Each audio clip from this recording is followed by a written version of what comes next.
In the early 2010s, a new airline emerged from Iceland, a bold challenger promising rock-bottom fares across the Atlantic. It was called WOW Air, a tiny purple carrier with enormous ambition. But despite rapid expansion and global attention, WOW Air's spectacular rise became an equally dramatic fall. Today, we'll explore how it went from airline of the future to bankruptcy in less than a decade, and what happened next. Hi everyone, thanks for joining us today on Everything in a List. Today, we will be covering the rise and fall of WOW Air. Let's get to it. Founded by Icelandic entrepreneur Skúli Mogensen in 2011, WOW Air was born into a transforming world of air travel. Mogensen envisioned an ultra-low-cost carrier linking Europe and North America via Iceland, exploiting Iceland's strategic location in the North Atlantic. Flights commenced in May 2012 with bright purple planes and striking low-fare promises that captured the imagination of budget travelers worldwide. The airline positioned itself as the go-to option for cheap transatlantic flights, turning Reykjavik into a major connecting hub. WOW Air grew fast. From a handful of aircraft and destinations, it expanded to serving dozens of cities in Europe and North America. Its slogan, "Don't dream it, fly it," echoed in travel forums and discount flight alerts. In 2016 to 2018, passenger numbers ballooned. People were excited by fares that could be as low as a fraction of what other airlines charged for transatlantic trips. Travel influencers, backpackers, and bargain hunters embraced the brand. But beneath the growth, pressure was building. Revenue was increasing, but costs and losses were growing even faster.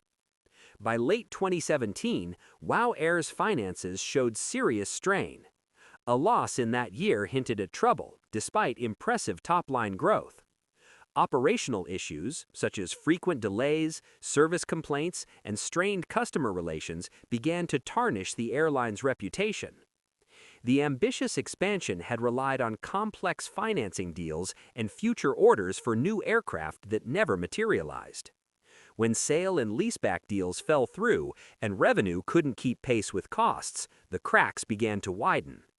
In late 2018, WOW Air entered into talks with Iceland Air Group, the country's largest airline, which initially agreed in principle to acquire WOW Air. It was a potential lifeline, but it collapsed within weeks.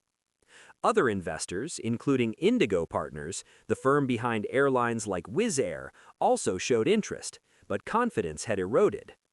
By the end of 2018, aircraft were returned to leasers, orders were canceled, and key routes were dropped. The airline was running out of time and cash. March 28, 2019, WOW Air abruptly announced it was ceasing all operations and canceled all flights with immediate effect. Thousands of passengers were stranded in cities across Europe and North America. The airline's website posted a stark message: WOW was out of time and out of money.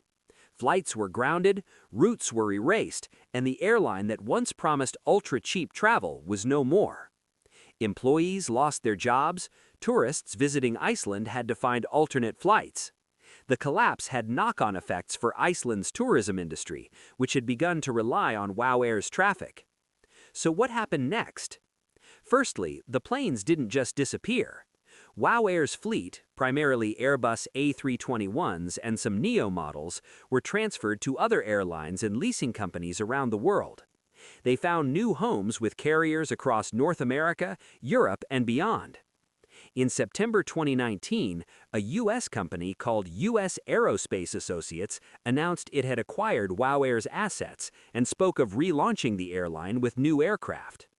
But while press statements promised a revival, no official airline certification was ever filed, and flights never resumed.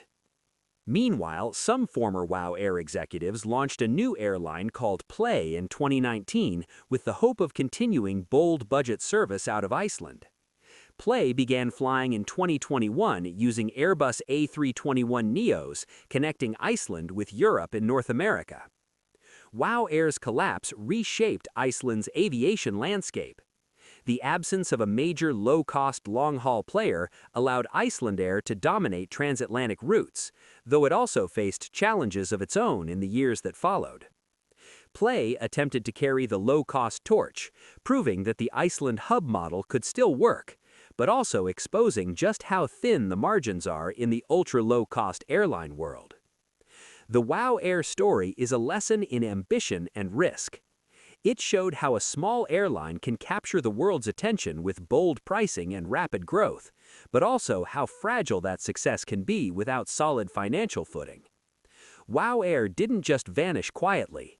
It left behind lessons for the airline industry, travelers, and Iceland's economy. Its assets live on in other airlines' fleets, and its ambitious successors continue to shape budget travel, even as the industry evolves in unpredictable ways.